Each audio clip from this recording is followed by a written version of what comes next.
Okay, so with Father's love and help, as I pondered this week's Torah portion, a particular theme jumped out at me, and that is from generation to generation. So I know we would have read portion bo, go or come, and I want us to look particularly at this passage with a view towards understanding how Satan, may his name be blotted out, was working through Pharaoh to prevent children from leaving. Now, he wants to keep all of us back, right? But I want to focus today on the fight that he puts up to ensure that our children will not leave. Look with me, if you will, at Exodus 10. So from generation to generation means that our God is transgenerational. He is a God who sees the next generation.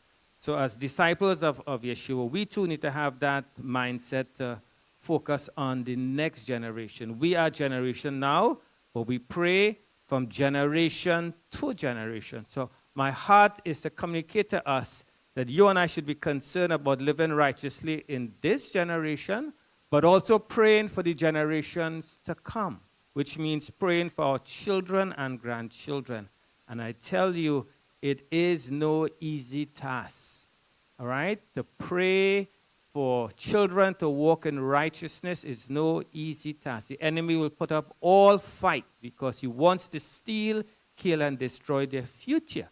And for those of us whose eyes are open, we need to contend with the enemy for our children. And if you're not doing that, start doing it. And if you're doing it, do it even more.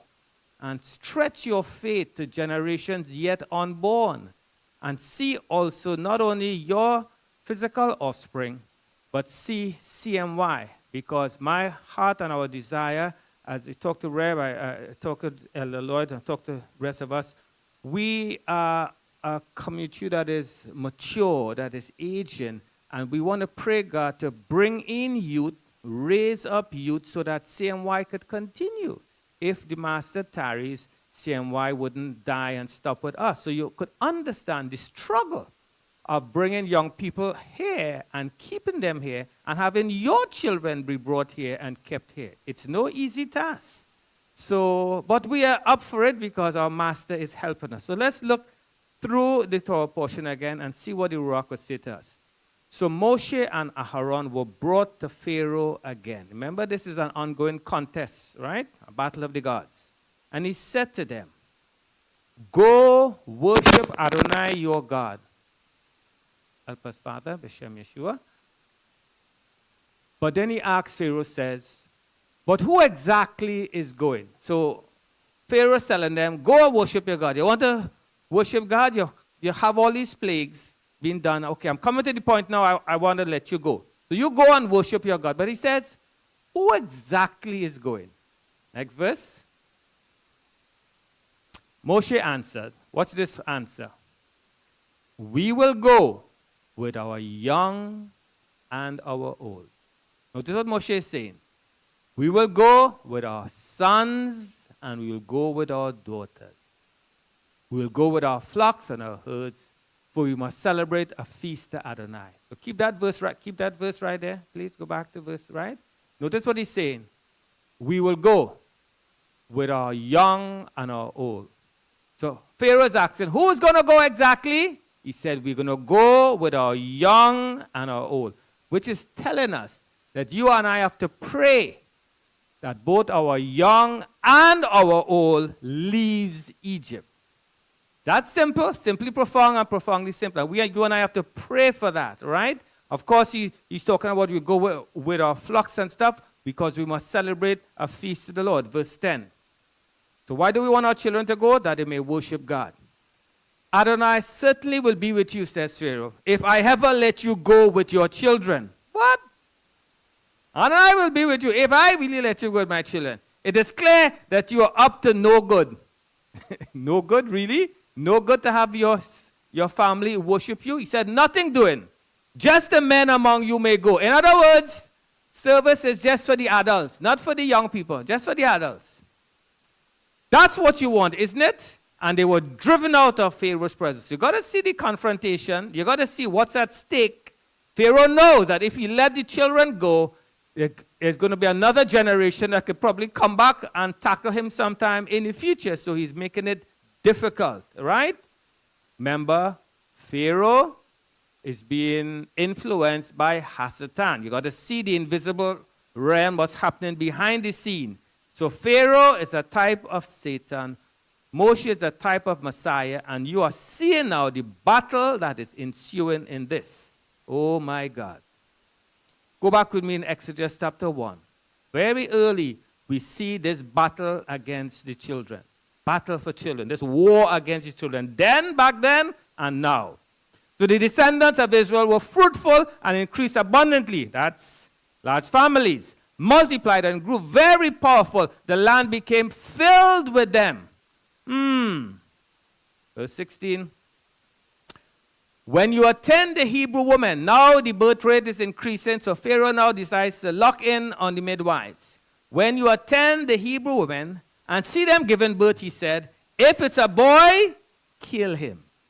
This is Pharaoh. You maybe wonder why it is a little bit more difficult for our sons, our boys, our males to worship God? Consider what's happening here. Kill him. But if it's a girl, let her live. They seem to be a little more open. Not necessarily, but a little more. When you attend the Hebrew woman and see them giving birth, he said, if it's a boy, kill him. If it's a girl, let her live. Next. However, the midwives were God-fearing women, so they didn't do as the king of Egypt ordered, but let the boys live. Now, that's civil disobedience, right? That's good. You obey God, right? Continuing on. Then Pharaoh gave this order to all his people. So midwives, you're not to obey me. So every boy that is born, throw it in the river. But let all the girls live. Throw all the boys in the river. Let the girls live. You seen what's happening behind the scene? This is the battle. This is the war against children. Then and now. So parents, in case you didn't know, you are in warfare. It's warfare for conception, and after conception is warfare to raise them. It's warfare all the way. He will try and prevent conception. That's another warfare. And if he can't stop that, then he will prevent them from coming to know God. It's warfare, and you've got to be aware, parents, that you are in warfare, and you have to be in prayer before God for your children, really for God's children, all right? So consider this secular world. Consider what's at stake, and consider against all the materialism you're fighting. Your children want to be so secular, so materialistic. That's a war. They want to stay in Egypt. They want to have a hedonistic lifestyle. They want to just not think about God. Satan hates children. Why? Because they are the image bearers of God. Because they are projecting that God is good. And he will use every strategy, whether it be disease or famine or violence or abortion or infertility, whatever he will use to prevent our children from continuing on with the Lord. And you have to see that and be in warfare against that. So look with me at Genesis 37. I was reflecting on this verse. This is the account of the brothers of Joseph putting him in a pit, right? And of course, they knew what they planned to do. But I want to look at the soul of Reuben. He comes back, returns to the cistern which his brothers would have put Joseph in. And he saw that Joseph wasn't in it. He tore his clothes in mourning. Verse 30. He returned to his brothers and he said, the boy isn't there. Where can I go now? I want you to listen. Remember, every scripture is God-breathed. So Reuben is speaking. But I pray that the Spirit of God is taking that up and saying to us, you and I must be like Reuben. What do I mean by that? First context is Reuben praying, where is Joseph? Of course, he was sold to Egypt. But I want you to see the Ruach using that same verse, taking it up and saying to you and I, Look around. Where are our children? Where are they? Why are they not here? Where have they gone? Are you understanding? If you look in the Hebrew, this is an emotional meltdown. Reuben is having an emotional meltdown, asking, where are my children? I want you to think about it now. You may not have thought about it before, but the Ruach HaKodesh is guiding us into all truth. It's not enough to just come and sit here and not be concerned about us having children, drawing the youth, and having the generation to generation go on. You and I have to have that pathos, that ethos of the Holy Spirit to say, where are our children? And what have we done to prevent them from continuing? We know it's a warfare, but the enemy will also work through us. So as you listen to this drash, I want you now to be inspired to contend against the pharaohs of our lives to let the children go. And I want you to hear the Ruach groaning through you saying, where are our children? Why don't we hear much more laughter and children in our midst? Where are our children? Are you seeing what I'm saying now? Understand what the Ruach is saying. And you ask that. Be concerned about your biological children, but not only your biological children. Look not only on your own interest, but also in the interest of others. That's the mind of the Mashiach, always looking outward, always looking at the other person, and you're looking and asking for CMY and the congregations, where are our children? So go back with me to Exodus 10, 1-2, and let's see this verse again. Adonai said to Moshe, go to Pharaoh, for I have made him and his servants hard-hearted. This is after, of course, Pharaoh would have hardened his own heart. So that I can demonstrate these signs of mine among them. Continuing. Verse 2. Watch this.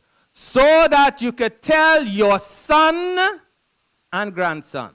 You see in God's heart? That you may tell your son, now not only your son, your grandson. So God is concerned about being transgenerational. And in Hebrew, that word, there's no word for history in Hebrew. It is lador vilador. That's the concept. Lador vilador, which means from generation to generation. You and I have to be concerned from generation to generation. And if you didn't think about it, consider the genealogies in Matthew and I believe in Luke.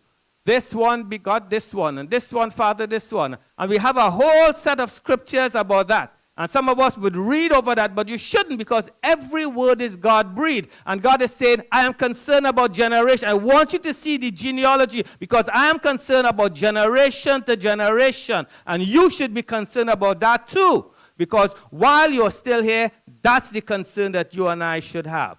Transgenerational, that's in nature of God. Because in children, we replicate the image of God. You see that? This world is evil, but when children come into this world, we are replicating the image of God. We are saying that the world may be evil, but God is good. Some buy into the lie that the world is evil. I can't bring children into this generation. That's a lie. That's buying right into the hand of the enemy. God is saying, no. Continue to let my image be magnified in the earth. All right? Look with me at Psalm 139. Look at how God puts this for context for us. Think about this. You fashioned my innermost being. Think about you being inside your mother's womb. We were all there. We are outside now, right? But think about this. This was happening. You fashioned me, my innermost being. That's your soul. That's the contours of your thinking. You knit me together in my mother's womb. What a knitting lesson. And then he said, I thank you because I am awesomely made. Anytime you feel discouraged or downcast, look in the mirror and remind yourself that you are awesomely and wonderfully made. Your works are wonders. I know this very well. Do you know this very well? My soul knows it very well. Do you know very well? It said, my bones were not hidden from you when I was being made in secret, intricately woven in the depths of the earth. What language, poetic language for a child being born in the mother's womb. And not just physically, but think about the soul, the personality, the temperament of this child is being woven wonderfully. He's the God of the spirits of all flesh. He is into children, the continuation of his image and likeness, right? So, with that in mind, remind yourself that you are fearfully and wonderfully made. And remind yourself that your children, grandchildren, your nieces, your nephews, your cousins, your brothers, sisters, all of us are fearfully and wonderfully made. And in some sense, we are all children of God. So you need to be mindful of that. So when I speak today, I want us to think about biological children, think about spiritual children, think about children here that we want at CMY and other congregations. We want our children back. We want our children to be worshiping us. We will go with our young and with our old. We want it not just to be an old people thing. We want our young people to be with us. And we want them to be with us, not just cast away somewhere, but we want them to be here. We want them to worship with us. We want them to say the Shema with us. We want them to process the Torah with us. We want our children because we have to pass the buck, the baton, as it were, to them. Are you seeing what I'm saying? I know you are. But let's see it even further. Go with me to Psalm 127. Psalm 127 is a powerful text that I believe God gives us here. Watch this again in case you didn't see it. Children, too, are a gift from Adonai. They are a gift. The fruit of the womb is a reward. Blessing from Adonai. They are not biological accidents, right? They're divine gifts. Now consider in the time of Greece, when a child is born, the parent will look at it, particularly the father would look at that child and see whether they want that child to live. And if they don't want that child to live, they put the child outside in the elements. That's what Greece would have done. But the same thing is being done now. Think about abortion. Same thing is being done now. And your father has decreed you will live. You and I are here, all right? Think about it. Think about it. Children born when one is young, says this, gives us a little poetic understanding here. They are like arrows in the hand of a warrior. Oh my God. Consider that for a moment. Verse 4. Children are like arrows in the hand of a warrior. Arrows. What do you do with arrows, beloved? Think about it. What do you do with arrows? What do you do with arrows? You put them in a bow and do what? Shoot them. So bringing it home. Children are arrows. Where are we shooting them? Where are we shooting them? So we are shooting them. Where are we shooting them? Can I suggest to us? They are arrows in our hands and we are shooting them into the future. They are our ticket to the future. What do I mean? You and I may not get there. Oh, I'm sounding like Martin Luther King. I've gone up to the mountain. I may not get there with you, but we're shooting our children into the future. That's what's happening. There are arrows in our hands. We get to propel our DNA into the future. We get to propel our values into the future. That's what God is saying. And the enemy knows this. So what he would try to do, make the arrows bent so it can't be shot. You see what's happening? He's working to do that. But God says they are a gift. So consider your children as arrows. Look at verse 5. He says this now. How blessed is the man who has filled his quiver with them. And your quiver is whatever you believe with God's help that you can afford, right? Right? Have your quiver filled with them. Your quiver could be 1, 2, or 10, right? Your quiver, you and God. He will not have to be embarrassed when contended with foes at the city gate. Why? Because his children, having grown up in the ways of the Lord, will be able to stand and resist the enemy. What a blessing for parents to have children who could now defend themselves against the lies of the enemy. Wouldn't you want that, parents? I know you do. I want that for us too. So I'm praying. I understand. God, should you tarry, you must give us children, and they must be like arrows that we could shoot into the future. Propel our DNA, our values into the future. Oh my God, I want you to see that. Children are human beings, as I said, that allows us to propel our values into the future. I want you to resonate with that thought. Children are arrows. When I bless my children and my grandchildren, I'm really propelling myself into the future. Think about it. Malachi 2 verse 15 gives us this insight. Malachi 2 verse 15, he says, and did not he make one, yet had he residue of the Spirit. And wherefore one? Why did God bring together male and female to make one? That he might seek a godly seed. So the prophet is telling us God is seeking a godly seed. And it's the responsibility of parents and grandparents to raise their children in such a way that they have godly seed. Oh my God. Can't you see that? A godly seed. Why is he making them one? Why is he making them echad? So that they too could bear the image of God. Uniplural. Oh my God. Blessed is he and he is blessed. Genesis 18 verse 19, God says to our father Abraham, something powerful. He's the father of all nations, but he said to Abraham, I have made myself known to Abraham, so that he will give orders to his children and to his household. That's why we read household salvation after him, because he's gonna embody, he's gonna model that character of God, to keep the way of Adonai, to do what is right and just, so that Adonai may bring about Abraham what he has promised. Nobody's saying to Abraham, you Abraham, I trust that you would live in such a way that Isaac would follow you. I trust that you would live in such a way that you would command your household after you. And as children of Abraham by flesh and by promise, you and I have to live in such a way and order our lives in such a way to bring about righteousness and justice to our children, to our grandchildren. We have an awesome responsibility. I love to think about the future, because in coming to Shul, my job is to remind us about our future and our hope. This world is hopeless. But when we come to Shul, when we read the Bible, we recognize that we have a future and a hope. And I say that for us again. We have a future and a hope. It's going to be okay. God is in control. Things are going to get worse. Things are going to get rough.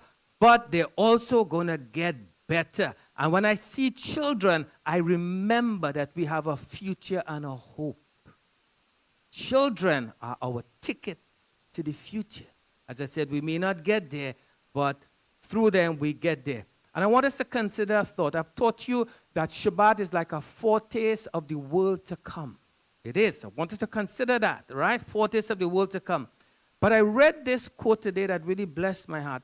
The writer says, the world to come is like our world, only better.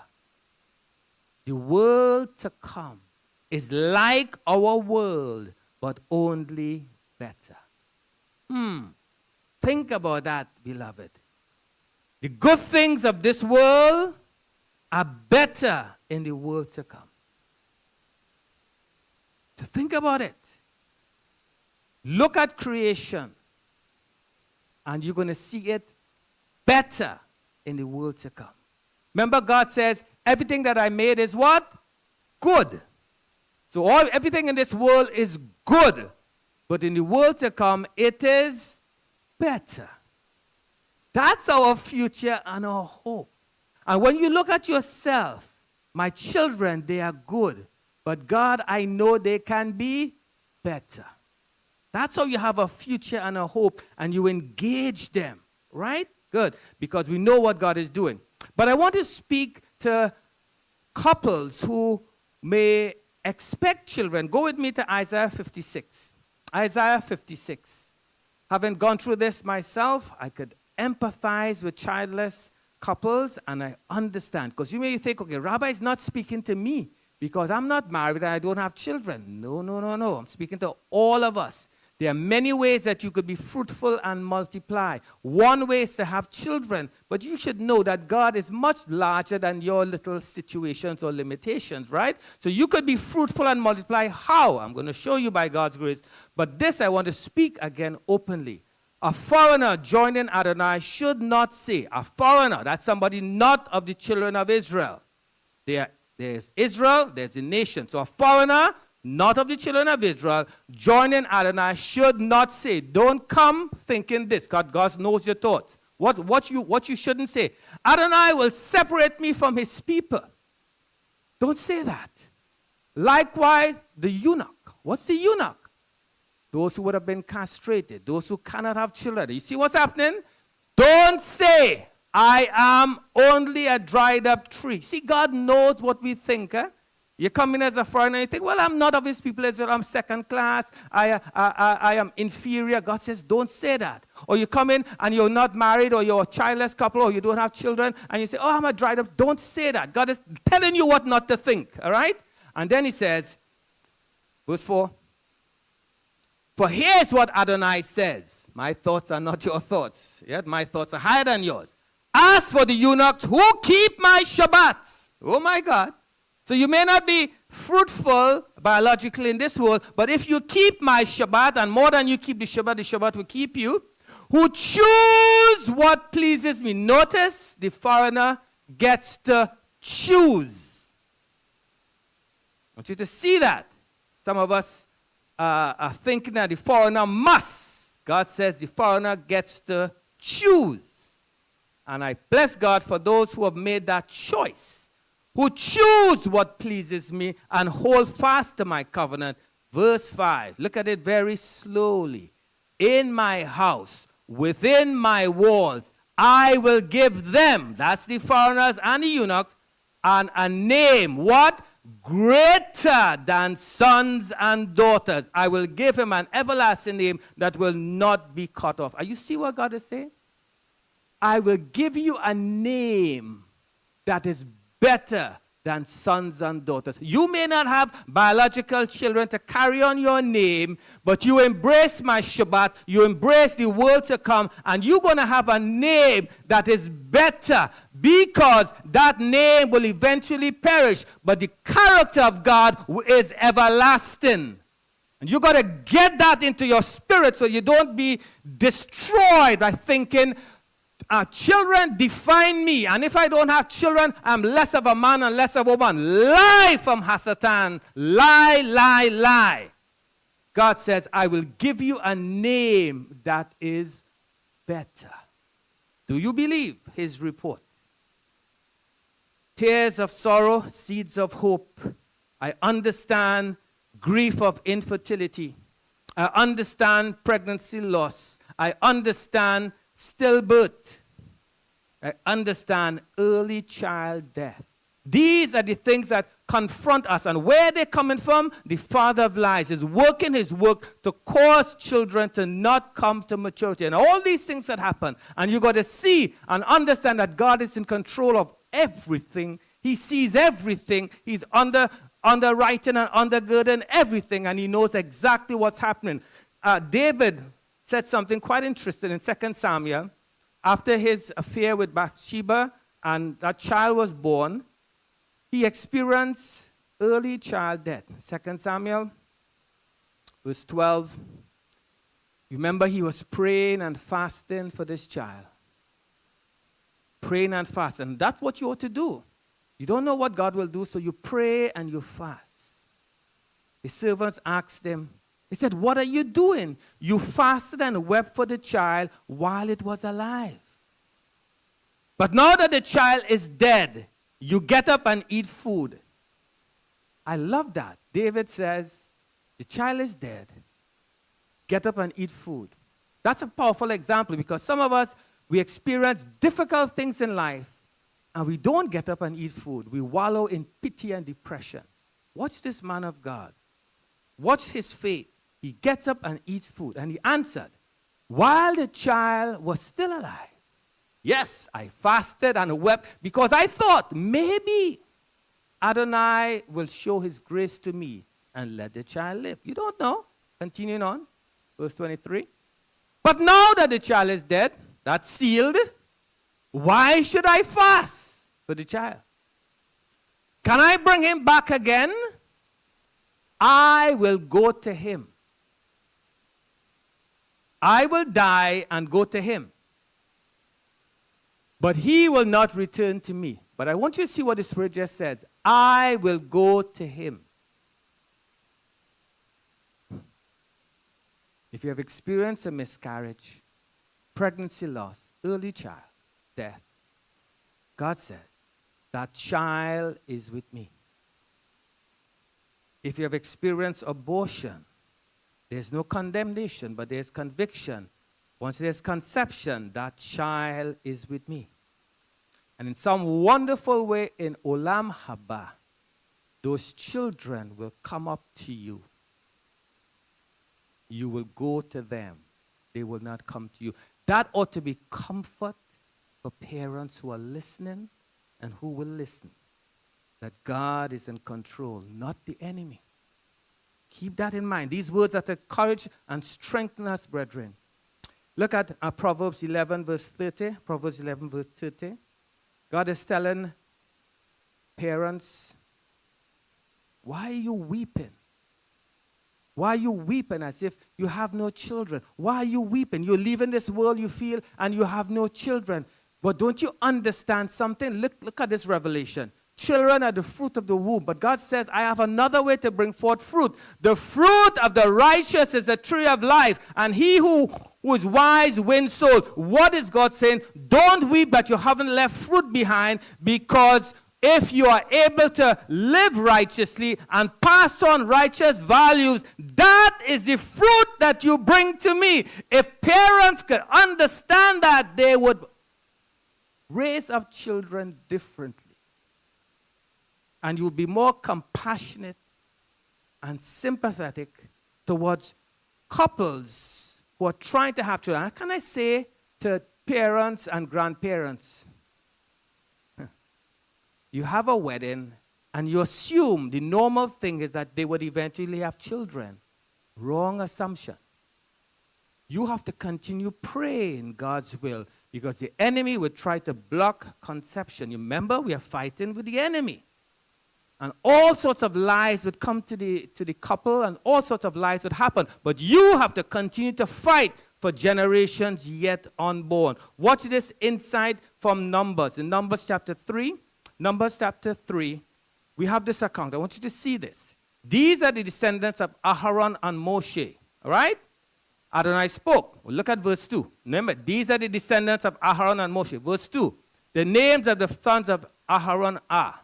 Stop.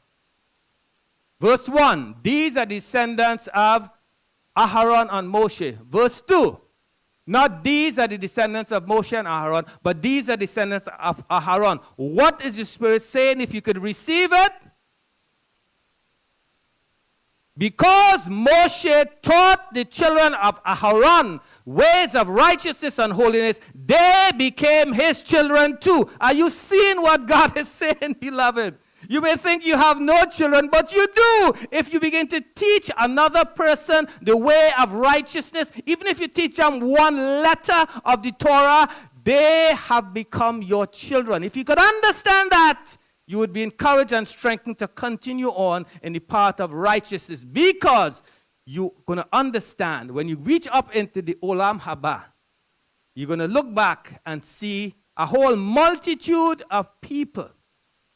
And you're going to ask, Father, who are these? And he will say, these are your children. And you're thinking, oh, my biological children. No, you're too limited. Think beyond. These are all the children. These are all the people that you influence. These are your children. Oh, Father, open our eyes that we may behold wonderful things out of your Torah. Wonderful things out of your Torah. I thank God. I reflected on this verse in Psalm 27. When mother and father forsake me, the Lord will take you up. Somehow in spending time with the Lord this past week, that verse came to me. And the Lord caused me to remember my own childhood. And I said, Lord, you are wonderful in your dealings. God brought me back to my childhood experience where, as I was told, I was born in Grenada, but I grew up in Trinidad. But the details of how I got there wasn't clear. And so I'm asking those who are still alive to give me some understanding. And I was told by one, my grandparents came to my mom and they saw the condition in which I was growing up, and somehow they weren't satisfied with that. So they decided to take me and bring me to Trinidad. I grew up with a parent hole in my heart, wondering, where are my parents? I have my grandparents, I have uncles and aunts, but where's my mother and father? Am I not good enough? Why is my parent not here? Attachment issues, hungering for emotional support, all of those things happening in my mind. Then my brother told me, I saw the pain and tears of mom. Because he stayed, I came. Now, I don't know what the trajectory of my life would have been. I blessed my parents, I blessed my grandparents.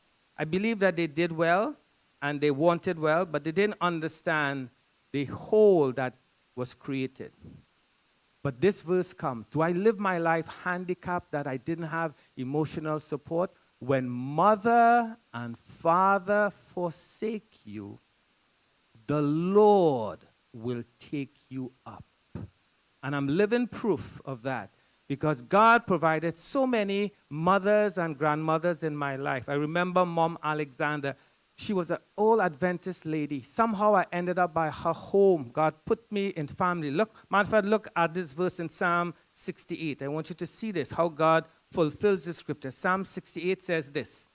God in his holy dwelling is a father to the orphans. Remember, you're not alone. A defender of widows. Remember that. Even your husband died. You're not alone. Look at this other text in verse 6. He says to us, God gives homes to those who are alone. Are you seeing that? So thank God that you may have grown up in a home where you have mom and dad. But if you didn't have that, God takes you up and puts you in a home so that you're not alone. And I can't remember the lesson from this lady, but I do remember on Shabbat, she would come across to the place where I am, sit down with me, and open up the Bible on Shabbat and teach me. I don't remember whatever lesson. What I do remember, I don't remember what she taught, but my soul caught what she did. And that was, Dainu, to have me grow up to be a man that could put my trust in God. And I'm here today because the Lord took me up through Mom Alexander and her family. I bless God for that. I thank God for that. And I'm saying, enemy meant to destroy, but God was working his way so that I could be able now to empathize and have compassion with all those who are going through difficult times. And sometimes God would use other people to help your children. He uses other people to help your children because he's a God who's concerned. I came across this story that I wanted to share with us. Keep in mind that God could use other people to help your children. You should ask for that. God, I know you have called me to raise my children, but Lord, I would not be able to teach them everything. So let them come across people who could help them. Listen to this story. Once there was a prince who fell into the delusion of thinking he was a rooster. He took off all his clothes, sat under the table, and refused to eat any food but corn seeds. The king sent for many doctors and many specialists, but none of them could cure him. Finally, a wise man appeared before the king and said, I think that I can cure the prince. The king gave him permission to try. The wise man took off all his clothes, crawled under the table, and began to munch on corn seeds. The prince looked at him suspiciously and said, Who are you? And what are you doing here? The wise man answered, Who are you? And what are you doing here? The prince said, I am a rooster. He said, Oh, really? So am I. answered the wise man quietly. The two of them sat together under the table until they became accustomed to each other. When the wise man felt that the prince was used to his presence, he signaled for some clothing. He put on the clothing, and then he said to the prince, "Don't think that roosters can't wear clothing if they want to. A rooster can wear clothes and be perfectly good rooster just the same." The prince thought about this for a while, and then he too agreed to put on clothes. Another time, the wise man signaled to have food put under the table. The prince became alarmed and angry and said, "What are you doing?" The wise man reassured him, "Don't be upset. A rooster can eat the food that human beings eat if he wants to and still be a good rooster." The prince considered this statement for a time, and then he too signaled for food. Then the wise man said to the prince, "Do you think that a rooster has to sit under the table all the time? A rooster can get up and walk around if he wants to and still be a good rooster." The prince considered these words for a time, and then he followed the wise man up from the table and began to walk. After he began dressing a person, eating like a person, walking like a person, he gradually recovered his senses and began to live like a person. Another person helping your children. And look at what that person was able to do to get that prince to come up.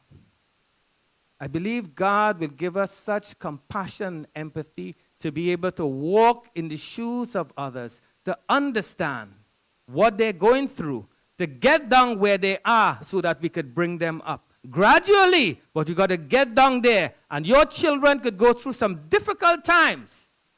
And I'm saying this not just to your children biologically, but spiritually. You and I have to understand how we identify with people's circumstances so that we could bring them up. What a beautiful story. I'm asking God to raise up others who could bless your children, especially when they are not in their right mind. You can't get to them, but someone else could come to them and say something that would make sense. And all you have to, don't tell them, "I told you so." No, you just rejoice. Just rejoice that they came to their senses. Right? I want you to consider Isaac in Hebrews chapter 11. There's something about Isaac. You know that faith chapter, right? Talks about by faith Abraham did this, by faith Sarah did this. I want you to see how Isaac made it into the hall of fame, the book of faith. He didn't make it there because he decided to lay down on the altar. He made it there by blessing. Watch how powerful this is. By trusting, by faith, by faithfulness. Yitzhak, Isaac, in his blessing over Yaakov and Esau, made reference to events yet to come. That's it.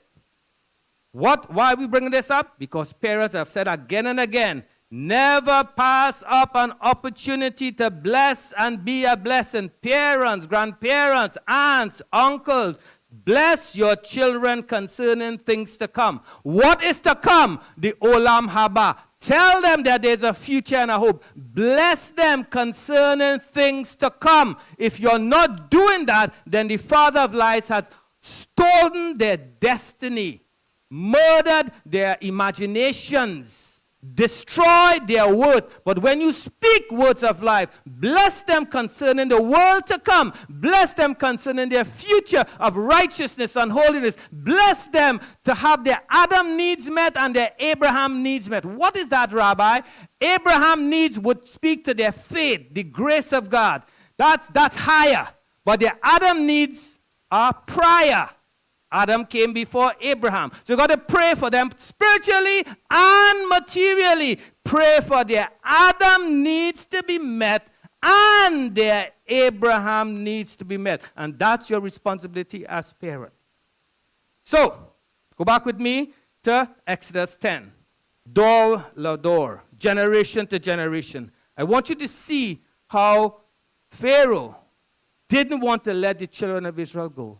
And how God used this Torah portion to teach our children. We're coming up to Passover eventually, and I want to see how in the Passover you have 4 children, 4 cups, and as if God is teaching us. This is our tradition here, but we are seeing the blessing. You could understand. And you ask yourself, which child are you? We know that there's the wise child, the wicked child, the simple child, and the child who don't even know what to ask.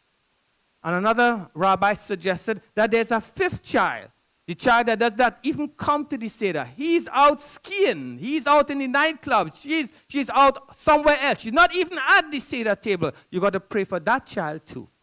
You see what God is saying? But look through this portion and see these lessons now. So 4 sons linked to 4 cups. You're going to be drinking it eventually. 4 cups, 4 sons. Children. And I'm praying, God, that we would have children who would be able to read these blessings. So, the wise child, in Deuteronomy 6, verse 20, the first cup is the cup of Kiddush, right? Deuteronomy 6:20, this is the wise child. Someday your child will ask you, Lord, give us children that would be able to ask us concerning our faith. What is the meaning of the instructions, laws, and rulings which Adonai our God has laid down for you? Wouldn't you want that? That's a wise child. They're asking for meaning. They want to know, why are we doing this? Instruct me. And that's where you begin to share your account. Now, the wicked son in Exodus 12, verse 26, that's the cup of deliverance. When your children ask you, what do you mean by this ceremony? What do you mean by this ceremony? It's slightly different to the first one because they're asking, what is that to you? I'm excluded. That's not my thing. That's your thing. I am rebellious and wicked. So you're seeing it's a rebellious child. Which child are you? Are you asking or are you being rebellious? Are you excluding yourself from the community? It's not the sick. Sorry, it's not the well that needs a physician. It's the sick. It's amazing how the Seder spends much time on the wicked son. All of them sitting at the Seder, and you're trying to influence this wicked son to come to Teshuvah. There's another son in Exodus 13, verse 14 to 15. This is the simple son. Innocently observes everything that's happening around. When at some future time, your son asks you, what is this? Now that's the question of a simple person. What is this? They don't know what's going on there. What is this? Then say to him, with a strong hand, Adonai brought us out of Egypt and out of the abode of slavery. You've got to teach this child. Teach this simple child, right? And there's another son who is unaware. They don't even know what to ask. So in Exodus 13, verse 8, we see this child who is unaware. They don't even know what to ask. You have to tell them, right?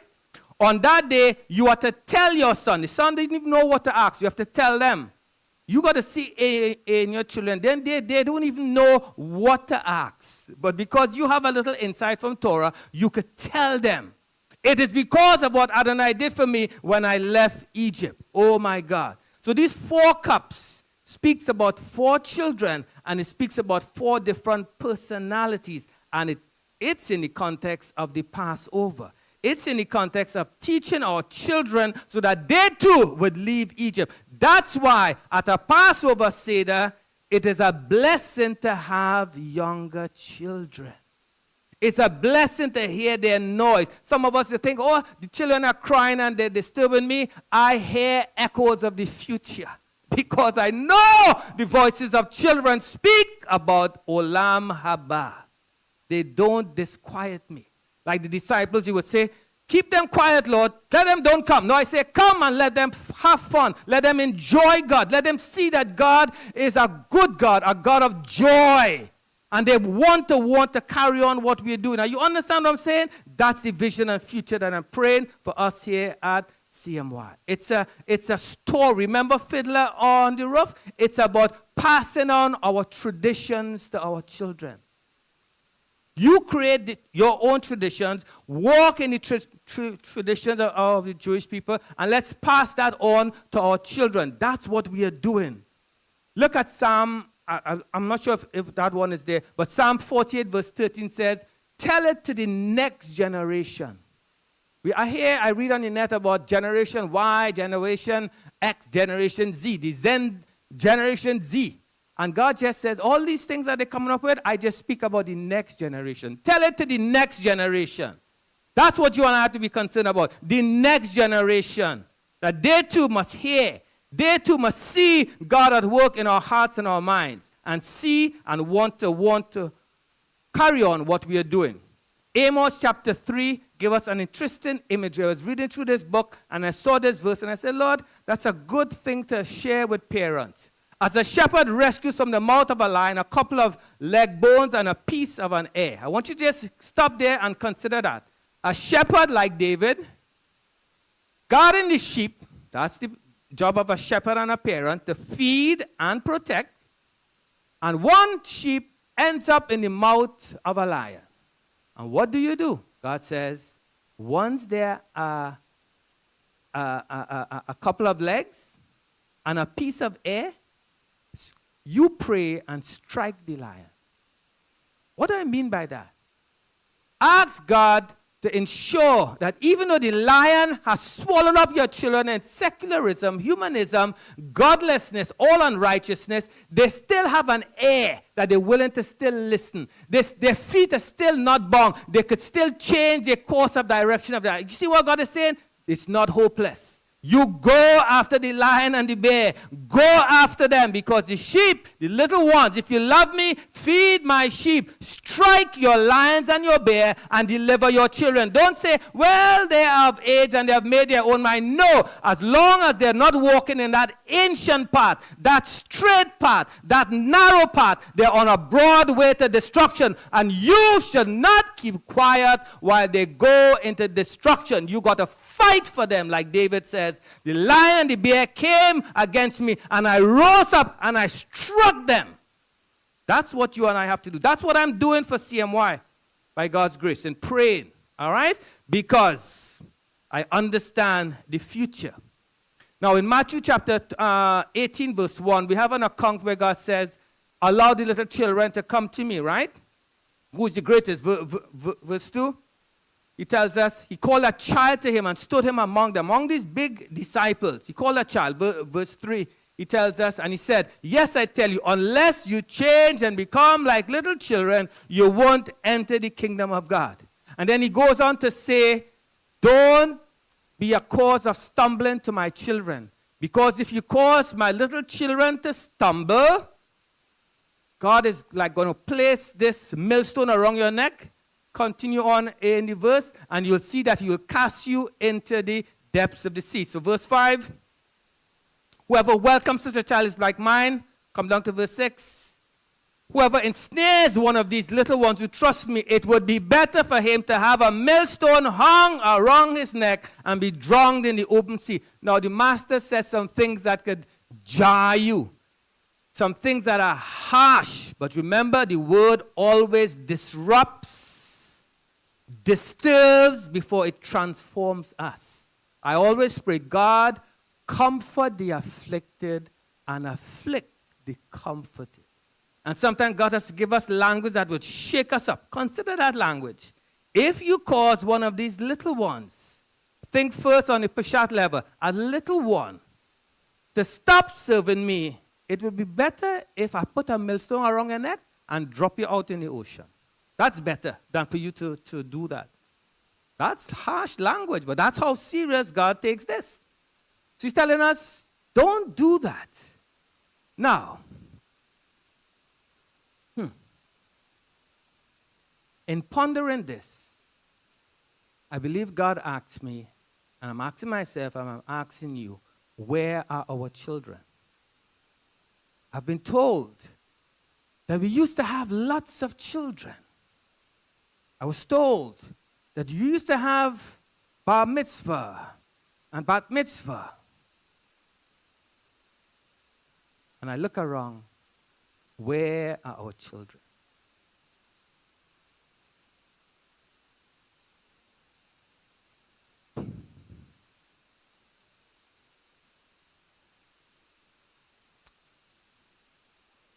John chapter 6, verse 44.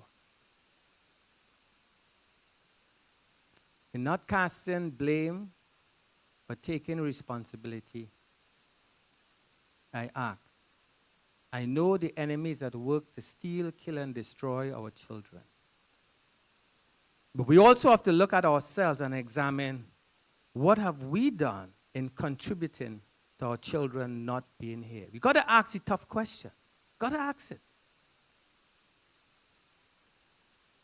And I'm seeing that the Spirit of God ought to be working in our children's life prior. What do I mean by that? Even before they come to accept that Yeshua is the Messiah, and that is important. Every parent is your goal to bring children into this world. But you also have to be a teacher to bring them into the world to come. And you got to pray for the Spirit to be working in their hearts and their minds, making it soft, making it pliable, malleable, so that they could respond to God when He calls them. Because He will call them. But He's going to call them because the Spirit is working prior. And how would the Spirit work prior? When aunties and uncles, when parents and grandparents pray for their children and their grandchildren and their great-grandchildren. You got to be in prayer. No one can come to me unless the Father, the one who sent me, draws him. Why am I giving that? Because you have to pray that God would draw your children unto Him. But there is an account that I want us to consider. As I pondered Galatians 5 verse 3, and this is a text that I believe I want us to ponder on, ponder and wonder and consider the text. Because it is possible that we have erred concerning a certain thing, and unconsciously we may have put a burden on our children that even we couldn't bear. And because they had this burden of expectation, they may have found it too difficult to live up to. And because we may not have been not that loving, patient, joyful parent that what would cause our children to be provoked to jealousy, we could have lost them. So I bring this verse up. Again I warn you, any man, any person who undergoes Brit Milah. What is Brit Milah? Circumcision of the flesh. Is obligated to observe the entire Torah. I pause to give us understanding. Listen what God is saying. I warn you, foolish Galatians. I am warning you. Any person who undergoes Brit Milah means if you convert to Judaism or become Jewish, you are obligated to observe the entire Torah. Now you got to see how God goes back and front. He's telling us if you do this, you're obligated. But dig deeper. He's telling us also, if you don't do it, then you are not obligated to the whole Torah. I want you to see that now. See it going one way and see the corollary going the other way. So if you are circumcised, you're obligated to the whole Torah. If you are not circumcised, if you are not Jewish, you are not obligated to the whole Torah. But if you think that you are Jewish, and if we make our children to become Jewish when they are not Jewish, and we put upon them an obligation that God didn't expect them to bear, and they can't carry it, they're going to leave it and leave shul, because we are putting upon them a burden that God never expected them to carry. Why am I saying that now? Because having got to this revelation, I recognize at CMY and going forward, Bat and Bar Mitzvah will be conducted for Jewish children who is obligated to the whole Torah. Non-Jewish children who are not obligated to the whole Torah will not have that burden placed upon them that they have to live out and that they can't carry. We will inspire them to love Messiah and choose to walk in the Messiah, but we will not be the cause of their stumbling by putting upon them a burden that God didn't expect them to carry. So there's going to be a distinction. I'm praying God for how to call that. Would it be Ben, Noah, Talmud, Yeshua, children of Noah, disciple of Yeshua? Something to show a distinction and allow them to grow in the grace of loving Messiah without thinking that they are Jewish. Because they are not. This is loving the children now. And I pray God I will see it. Look at this text again. Paul is warning the foolish Galatians. Any person, if you undergo Brit Milah, if you become Jewish, you're obligated to the whole Torah. Paul was trying to tell the Galatian Gentiles, you are not Jewish. Do not undergo Brit Milah, because if you do, you become Jewish and then you're obligated to the whole Torah. But the enemy has lied to some Gentiles thinking that they are Jewish, that they must undergo Brit Milah. And they do it and they find out that they can't carry it because God never expected you to carry that burden. Want us to see what God is saying so that we could walk in liberty and not put a yoke of slavery upon ourselves and upon our children. Obligated to the entire Torah, not obligated.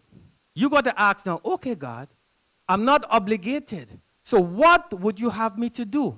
Good question. Look within the Spirit and see what God says. To the non-Jew, he's saying, love your neighbor as yourself. You can't take on all the other things. You could choose to do it, but by doing it doesn't make you Jewish. And you don't take it on as a burden and put it as a burden upon yourself, upon your children. And you feel condemned, you feel crushed because you can't live up to it. It's a burden that our children was never expected to bear. And so you may be a parent and your child is out there. Rabbi, they're not keeping Shabbat. Are they Jewish? No, Rabbi, they're not Jewish. Then don't put that burden upon them. What? It says, remember the Shabbat day to keep it holy.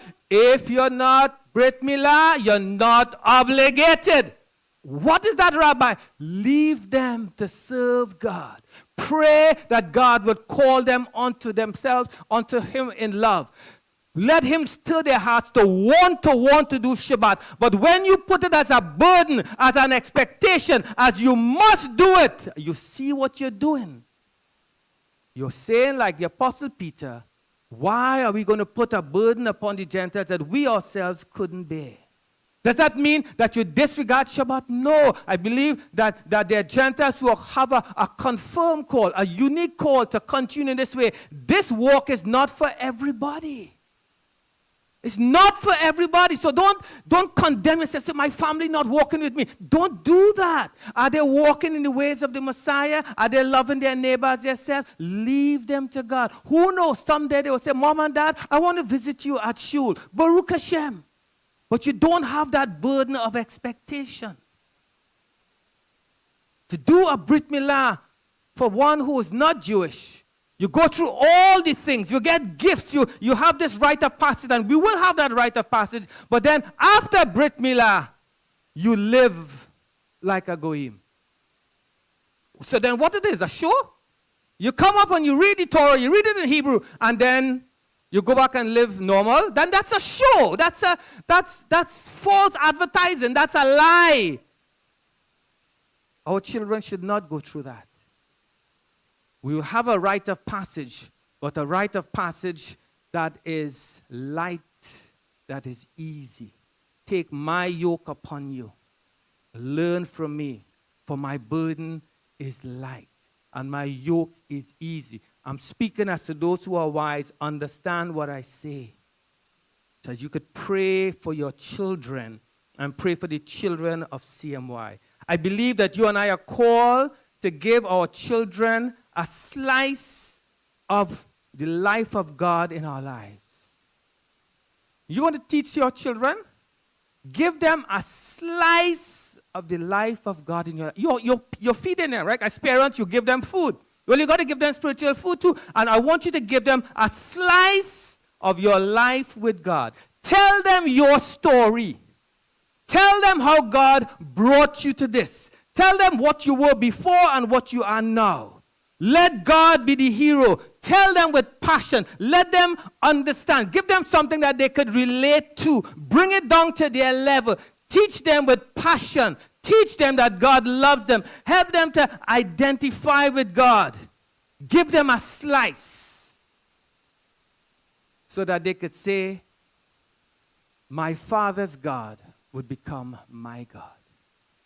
I saw my father used to do this, but now he's not doing that, he's doing this. Father, what happened?